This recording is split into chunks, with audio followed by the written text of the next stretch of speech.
En ce jour, dans le Kasaï oriental, le chef de l'État Félix Tshisekedi a inauguré les ouvrages d'infrastructure à Kabe et à Kamwanga, où il a passé toute la journée de ce lundi 2 janvier. 9 années se sont écoulées depuis que Mamadou Ndala est mort tragiquement à la suite d'un tir de roquette qui a atteint son véhicule à quelques mètres de la ville de Beni. Sa famille et ses amis se sont inclinés ce lundi sur sa tombe. En sport, Otis Ngoma a publié ce lundi la liste des 28 joueurs qui devront participer au 7e championnat d'Afrique des Nations en Algérie. Les détails dans ce journal. C'est l'heure de vous informer. Bienvenue à tous à ce journal sur Télé 50.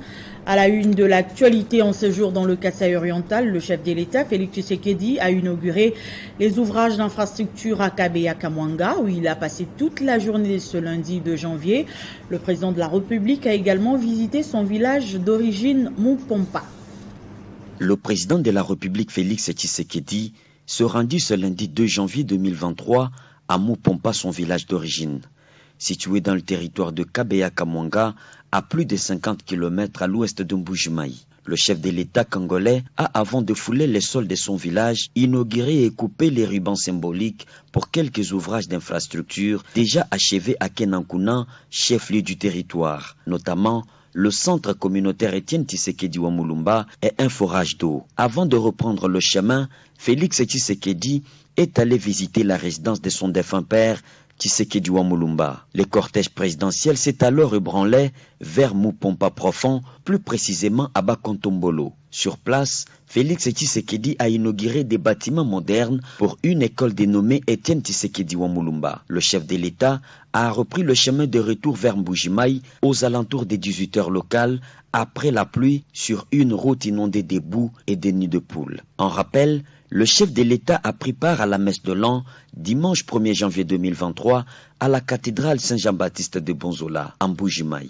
Messe dite par l'évêque du lieu, Monseigneur Emmanuel Bernard Kassanda. En fin de journée, Félix Tshisekedi s'est rendu dans le site agricole de Ngwadi, situé à environ 40 km à l'est de Mbujimaï, dans le territoire de Tshilenge. Sur place, il a eu des explications du fonctionnement de la minoterie en particulier et du projet agricole volontariste en général. Le chef de l'État a adressé des remerciements au chef coutumier du coin pour avoir facilité le travail de ce centre de production alimentaire installé au Kasaï oriental.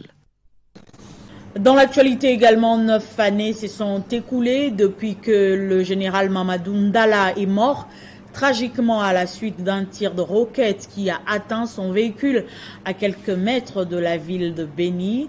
Ce lundi, sa famille et ses amis se sont inclinés devant sa tombe. Regardez.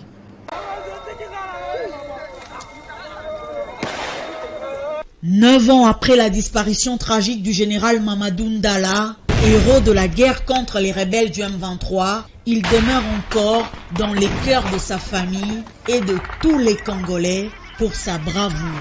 Moi, pour venir dire à Mamadou Ndala que vous l'aimez, non, c'est aussi une façon pour vous de dire à notre pays que vous êtes attaché à votre pays. Mamadou Ndala aujourd'hui est devenu le symbole de la résistance contre la balkanisation, contre l'annexion d'une partie de notre pays par les envahisseurs.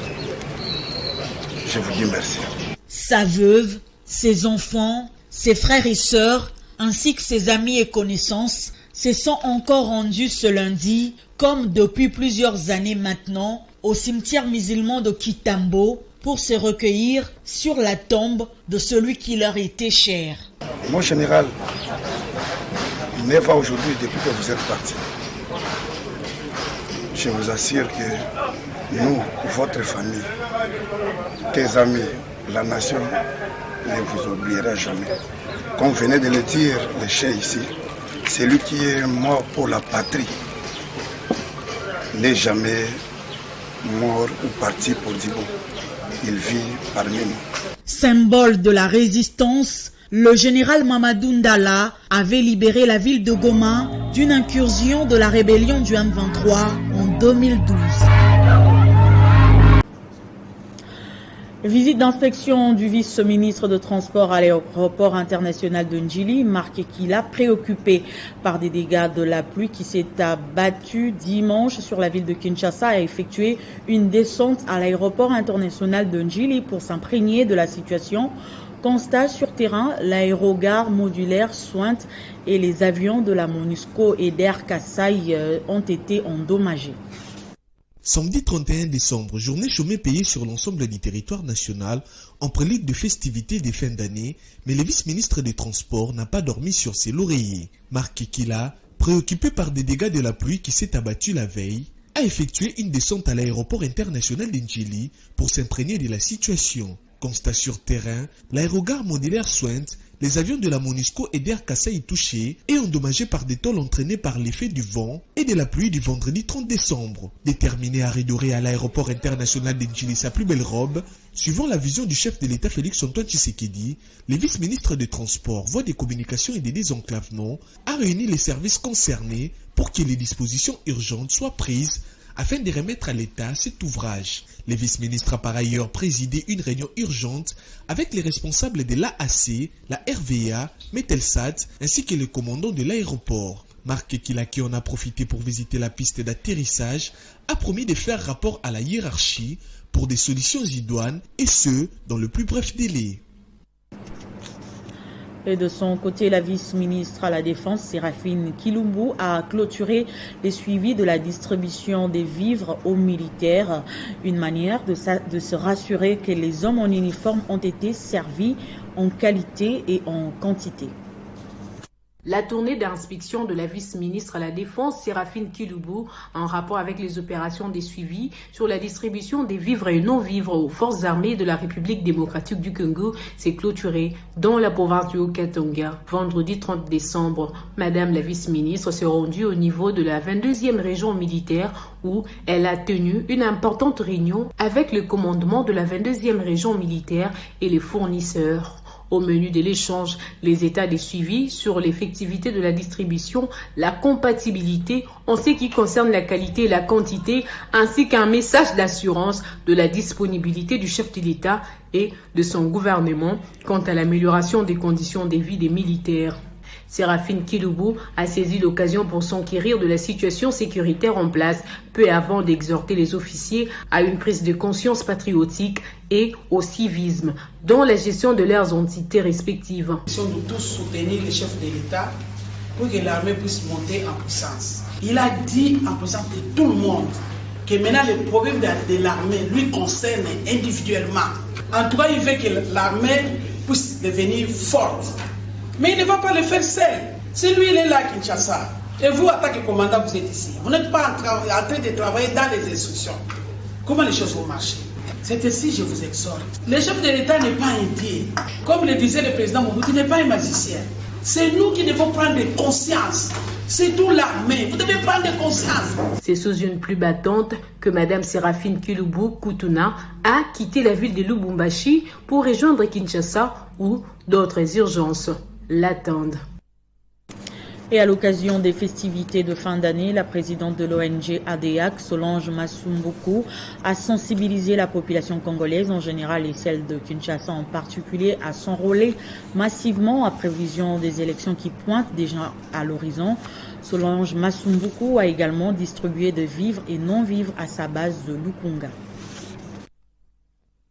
En marge des festivités de fin d'année, la députée nationale Solange Masumbuku Nyenyezi a procédé à un partage citoyen avec ses différentes bases situées dans la circonscription de Lukunga. Nous sommes là, à Kinshasa, la capitale. De Kindélé à Barré, en passant par la cité des anciens combattants, cette élue du peuple a, dans son premier temps, sensibilisé ses bases sur la nécessité pour les uns et les autres de se faire enrôler en vue de prendre activement part aux prochaines échéances électorales. Ensuite, elle a remis des colis de fin d'année constitués des vivres et non-vivres aux membres de l'ONG qu'elle anime. Juste après, le lieu de Lukunga a inspecté la route de Kindélé et celle des Bel-Air en construction. Sur place, elle a exprimé sa satisfaction au sujet de l'évolution des travaux sur les terrains. C'est un moment d'échange, un moment de joie, un moment de partage, un moment de prière, un moment de rendre grâce à Dieu. 2023, année d'élection, la CENI avait promis d'organiser donc l'enrôlement pour décembre. Chose dit, chose faite. En tant que leader du coin, j'ai appelé, je mobilise toute la population de Lukunga à s'enrôler massivement. Signalons que, outre les festivités de fin d'année, cette activité s'inscrit dans les cadres de ces vacances parlementaires, occasion pour cet élu du peuple de recueillir les desiderata de sa base de Lukunga. Et dans le Maniema, le député provincial Omana Bitika Pascal a réuni la veille de la Saint-Sylvestre au terrain du stade Mangombo sa base électorale de la commune d'Alunguli. À l'occasion, l'élu de Kindu est revenu sur les réalisations du chef de l'État Félix Tshisekedi. La tradition a été respectée au cours de l'année 2022. Nous sommes à Kindu dans le Maniema pour cette nouvelle année. Celui que sa base électorale a affectueusement surnommé Petit Béton a tenu à passer ces moments de fête avec ses frères et sœurs. Un moment de partage et de communion pour bien entamer une nouvelle année. Omana Bitika a tout prévu. Un meeting a été tenu à l'occasion pour revenir sur les réalisations du président Félix Antoine Tshisekedi Tshilombo, tout au niveau national que dans la province du Maniema. De la gratuité de l'enseignement en passant par le projet 145 territoires, le financement des routes du Maniema à hauteur de 4 milliards de francs congolais, mais aussi la construction des infrastructures de base, rien n'a été oublié par cet élu de Kindu et membre du bureau politique de l'Union sacrée de la nation. Attentifs au message du représentant de l'organe délibérant du Maniema, les Alungulistans ont promis de voter massivement le chef de l'État Félix Antoine Tshisekedi Tshilombo lors des élections de 2023.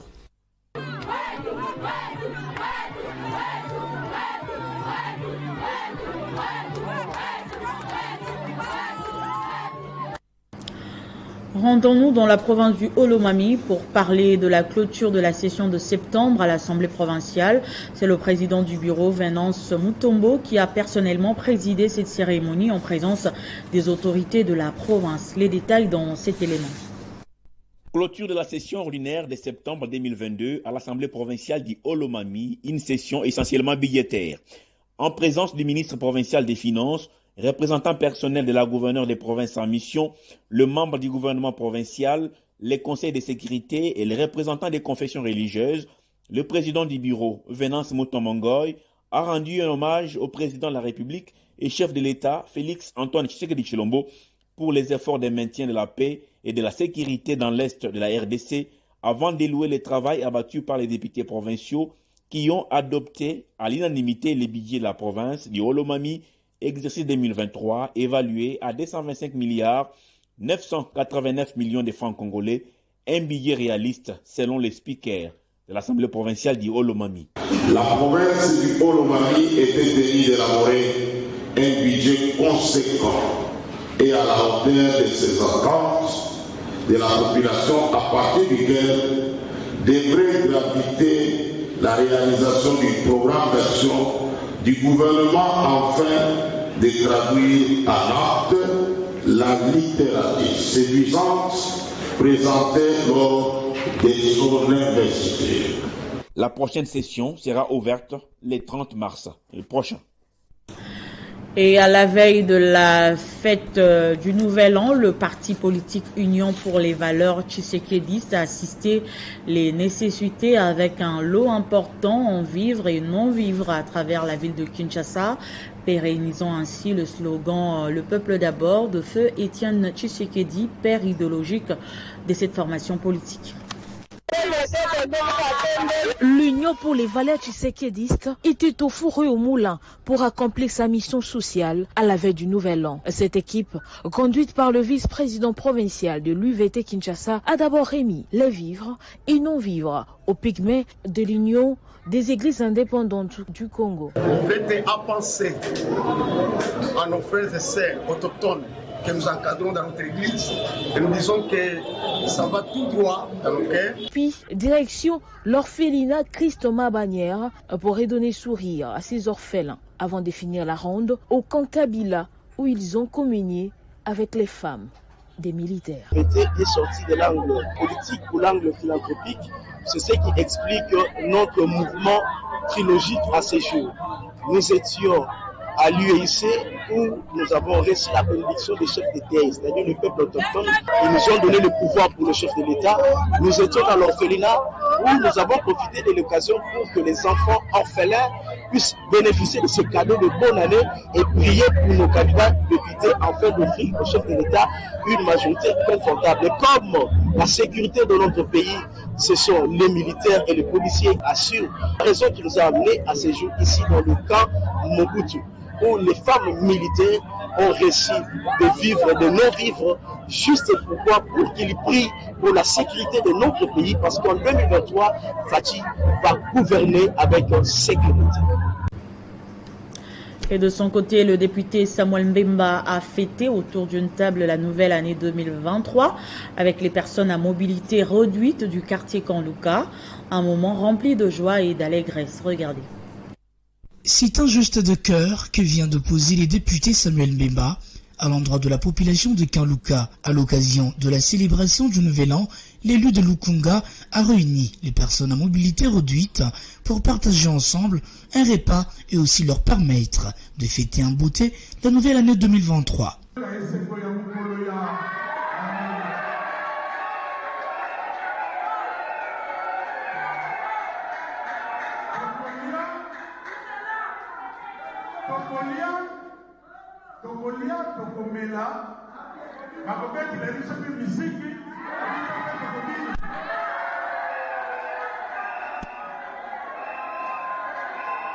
Acte de reconnaissance. Papa Osani, Nzambe atata mavita baboka. Ata Nzambe papa boutique. Lokola, yoza lokola. Dogo Nzambe. Cette frange de la population de Kanlouka a salué l'action de la générosité accomplie par les députés Samuel Mbemba. Et puis le parti politique Social et Démocratie pour le Peuple affûte déjà ses armes en prévision des élections prévues cette année. Le samedi dernier à Kinshasa, le SDP était en congrès pour modifier quelques articles qui régissent son fonctionnement afin de bien se lancer à la bataille électorale qui profile à l'horizon. Au cours de ce congrès, le Parti Social et Démocratie pour le Peuple a passé au peigne fin l'actualité politique de l'an 2022, dominée par la guerre dans l'est de la RDC et des départs de certains membres de l'Union sacrée. Dans une déclaration lue par Valentin Chimbalanga, le SDP a promis de soutenir la candidature de Félix Tshisekedi aux élections de 2023, mais lui suggère de créer une structure électorale puisque l'Union sacrée a montré ses limites. Par la même occasion, le Social-Démocratie pour le Peuple, SDP en sigle, lance un appel solennel au peuple congolais en général et à la jeunesse congolaise en particulier de s'aligner derrière le chef de l'État Félix Antoine Tshisekedi Tshilombo, qui est congolais de père et de mère. Car cette fois-ci, le pouvoir aux Congolais. Le Social-Démocratie pour le Peuple, SDP en sigle, s'est réjoui du départ de Moïse Katumbi de l'Union sacrée. Demande au président de la République, Félix Antoine Tshisekedi Tshilombo, de mettre en place une plateforme électorale qui sera composée de plusieurs partis politiques qui soutiendront sa candidature aux élections de décembre 2023. Car l'Union sacrée a démontré ses limites et possède en son sein d'autres chauves-souris que vive le président Félix Antoine Tshisekedi Tshilombo, notre candidat. Le Parti Social et Démocratie pour le Peuple appelle les Congolais à la vigilance afin de barrer la route aux ennemis de la République qui viendront avec des discours mensongers en 2023. Après 7 mois d'existence, le parti politique Congo Uni poursuit son combat de changement de mentalité en plaçant la jeunesse au cœur de sa vision. Son président fondateur, Maître Faustin Kaziteriko Kenda, a reçu 2 diplômes de mérite pour la justice et l'encadrement de la jeunesse, y compris celui de la révélation politique de l'année. C'était au cours de la réunion hebdomadaire regroupant le haut cadre du parti Congo Uni que son président national, Maître Faustin Kaziteriko Kenda, a doublement été primé des diplômes de mérite au nom de son parti plébiscité formation révélatrice de l'année 2022 dans la sphère politique de la RDC. La première distinction honorifique est celle de l'Association des journalistes et juristes du Congo, conduite par son président, Jean-Paul Lessambo, après un sondage réalisé par ses experts. La classe politique congolaise, pour le moment, doit changer. Pour que ça change, il faut de personnes comme Maître Kazi. La presse objective RDC a pour sa part décerné à Maître Kazi les diplômes de la justice et encadrement de la jeunesse pour avoir fait de la promotion de l'intérêt général son cheval de bataille en mettant la jeunesse au cœur de ses actions. Grand honneur pour moi de recevoir ces jours ces 2 diplômes. Ce n'est pas parce qu'on est le plus méritant. Il y en a dans ces pays qui luttent au même titre que nous. Mais le fait pour ces 2 associations de jeter leur dévolu sur nous, cela prouve à suffisance que on est porteur d'une vision. Et que cette vision-là, elle n'est pas humaine, elle est plutôt divine. Une occasion pour Faustin Kaziteriko Kenda de sensibiliser les Congolais à l'enrôlement comme un droit civique et une étape cruciale du processus électoral. Congo Uni, jeune parti politique qui considère les changements de mentalité des Congolais comme l'unique voie à suivre pour vivre le vrai décollage du pays de Félix-Antoine Tshisekedi Tshilombo. Le coordonnateur national de la jeunesse de la Convention pour la République et la démocratie, Trésor Ntombo, s'est acquitté de son devoir civique en allant se faire enrôler, ce en prévision des élections prévues cette année. Il appelle ainsi tous les jeunes à faire de même. Tous les jeunes ainsi que différents membres de la CRD, parti cher à Christophe Mbosso, étaient mobilisés pour accompagner Trésor Ntombo, coordonnateur national de la jeunesse de la CRD, jusqu'au centre d'enrôlement. Il s'agit de l'école Mobokoli sur la route de Matadi, voisine de la paroisse Saint-Sacrement. Après avoir rempli son devoir civique, le coordonnateur national de la jeunesse de la Convention pour la République et la démocratie se livrait à la presse. Nous nous sommes donnés comme credo de faire élire le président en 2023. Alors le processus commence aujourd'hui, c'est pourquoi je suis venu me faire enrôler. À la même occasion, je lance un appel pathétique à tous les Congolais de se faire enrôler massivement. Parce que l'année 2023, c'est une année de décision, c'est une année de sanctions. Pour nous, la CRD et son autorité morale, le patriarche Mbosso Kodiampouanga, un seul choix à la présidentielle 2023, c'est Fachi Beton. D'ailleurs, vous allez voir que cette activité revêt des caractéristiques très importantes dans la mesure où il y a eu des activités jumelées. Nous avons décidé de présenter le vœu de nouvel an au Maman de Delvaux. Nous étions porteurs d'un message, d'une vision du président. Le président m'avait demandé de parler au Maman de Delvaux, de leur demander de voter utile. Et pour les cadeaux de bonne année, le président a envoyé 2000 pannes que nous avons remis à plus de 2000 mamans.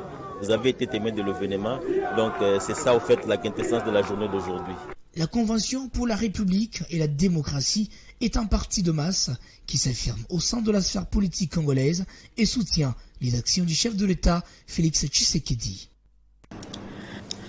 Dans le même registre, Abigail Wanzambi Lusambo, cadre de l'Union pour la démocratie et le progrès social, a rempli son devoir civique vendredi dans sa base électorale de la Tchangou, une occasion pour elle de sensibiliser la population à se faire enrôler massivement. Après les balles ouvertes par le chef de l'État Félix-Antoine Tshisekedi, 5 minutes ont suffi à la très populaire jeune leader Abigail Wanzambi Lusambo de s'enrôler dans son fief électoral à Tchangou. D'abord l'enregistrement, ensuite la capture, suivie de l'empreinte digitale. Et quelques secondes après, elle a obtenu sa carte d'électeur. Le choix de la Tchangou s'identifie désormais. C'est très très faux. Je suis venu démentir cela. Carte nanga yango yo, preuve à l'appui, nazu yango, d'un seul coup, je répète. Je félicite l'équipe de la CENI, Penako Senga Bango, va continuer na lolenge wana. Accompagnée par une foule en liesse, Abigail Wanzambi Lusambo a par ses gestes prêché par l'exemple. Elle a saisi cette occasion pour sensibiliser les Congolais à s'approprier de l'opération d'enrôlement et d'identification. Bokozela glissement na régime ya Tshisekedi, bokozela longtemps parce que ekoya kate.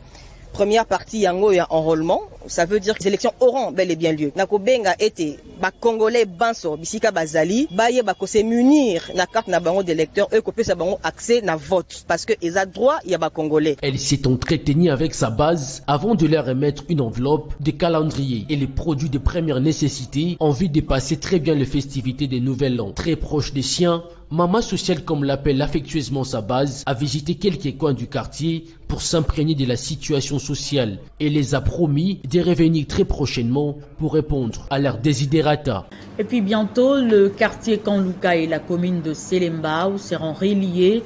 Le début des travaux intervient dans quelques jours car les propriétaires des parcelles qui faisaient obstacle ont déjà perçu l'argent afin de libérer les espaces. L'entreprise Aron Sefou, qui est chargée d'exécuter les travaux, a choisi une approche pédagogique. Même à partir de l'été, pour les 4 bisika on est tikala, pour les lettres ya kobuka. Tolobi to kobuka les 5.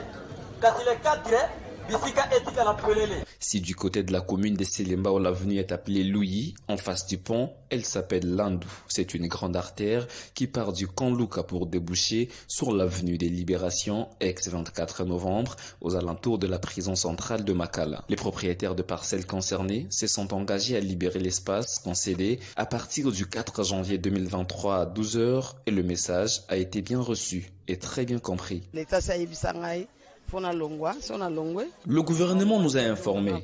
Nous sommes contents de quitter pour qu'ils construisent une nouvelle route pour notre bien.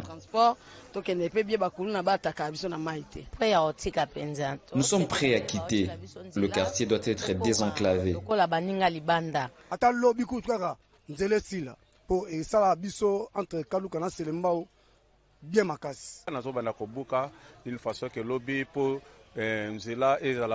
Nous sommes tous contents et c'est pour notre bien. La volonté politique du chef de l'État, Félix Antoine Tshisekedi Tshilombo, est de mise, celle de voir cette avenue entièrement modernisée afin de désenclaver cette partie de la capitale, confirmation d'un notable de la commune de Selembao. En tant que notable du quartier, en train de sensibiliser la population, au moins pour ceux qui ont déjà reçu un peu d'argent pour qu'ils puissent libérer l'espace. Le décor est ainsi planté pour rendre ces tronçons fluides à la circulation, question d'accéder facilement au Kanluka, l'une des plus grandes agglomérations de la commune d'Engaliema. Et en sport, Otis Ngoma a publié ce lundi la liste des 28 joueurs qui devront participer au 7e championnat d'Afrique des Nations en Algérie. Ce 28 léopards seront en stage à Tunis avant de rejoindre Annaba où sera basé le groupe de la R. C'est au cours d'une conférence de presse organisée au siège de la FECOFA qu'Otis Ngoma a dévoilé les noms des 28 joueurs qui devront défendre les couleurs nationales au championnat d'Afrique des Nations en Algérie. Comme gardien de but, on retrouve Moukawa Yves, Siadi Badjo et le Moto Hervé. 9 défenseurs sont convoqués par Otis Ngoma. Il s'agit de Joe Isamampeko, Lozolonsita Ernest, Boka Isaka, Ebunga Simbi, Mavungu Arnold, Ikoyo Iyembe, Mundeko Zato, Mfingi Magema et Mouke Kakalaba. Au milieu de terrain, on retrouve Mikamichi, Mutomosi Zilou, Kalonji Mira, Onoya Sangana, Zemanga Soze, Kikasawamba Merveille et Mpian Zengeli.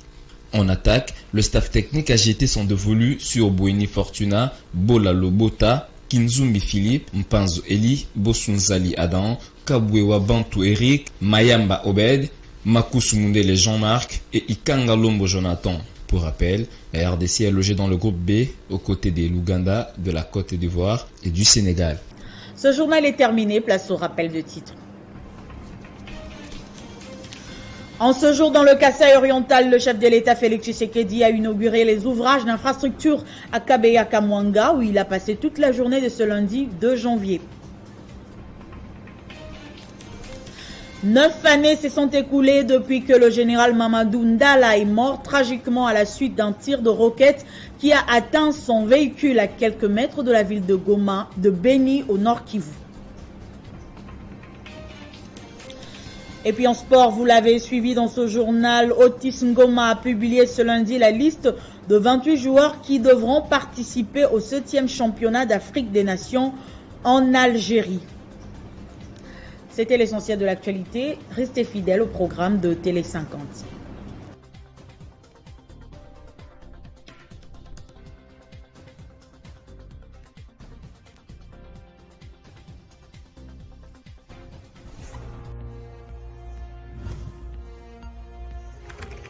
L'actualité reste à continuer.